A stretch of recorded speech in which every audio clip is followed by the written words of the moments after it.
Good evening, everyone. It is January 19th. Going to talk about the war in Ukraine. Going to focus on three areas, but just know there's not been a lot of movement, which is somewhat surprising because you would think that the Russian military, supported by a contingent of North Korean forces, would be able to easily take over Ukraine. But no.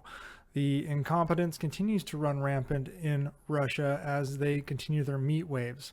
Nonetheless, Russia is making gains in two areas, specifically in the Pokrovsk region and in taking back some of the territory in Kursk. However, Ukraine is taking back some of their own territory near Chivar right here. So we'll go ahead and zoom in on each of these and see what is going on, starting in the south with Pokrovsk.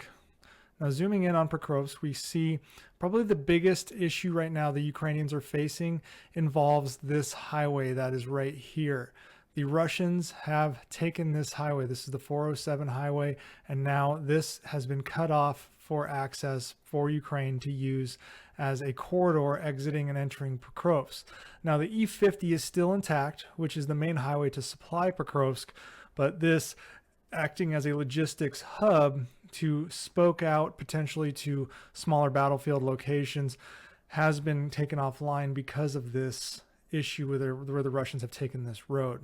That is the major development in that region, and you can kind of see what Russia is trying to do. They're likely trying to flank up to the E50, cut that off, and then they will likely cross over and double envelop the city of Pokrovsk.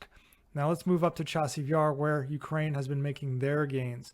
So some of the bigger gains come in the form of their own Ukrainian double pincer move or double envelopment, where originally the Russians had kind of a nice bubble here. Well, the Ukrainians have fought back and created a double envelopment where they are pushing in on the flanks of Chivar, and this line that has kind of gotten a little bit too far forward is in danger of being cut off by Ukrainian forces. Probably not this deep into the fight, but the Ukrainians could definitely come in and cut off this little tip right here, and there are some Russian forces operating here, and that could be problematic for those units.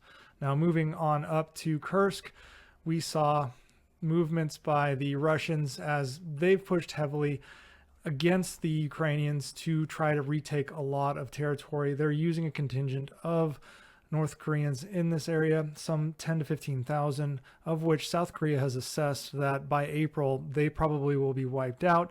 Nonetheless, Russia has pushed hard here, trying to flank this area and cut this off from Ukraine. And that is currently where we are at on the battlefield.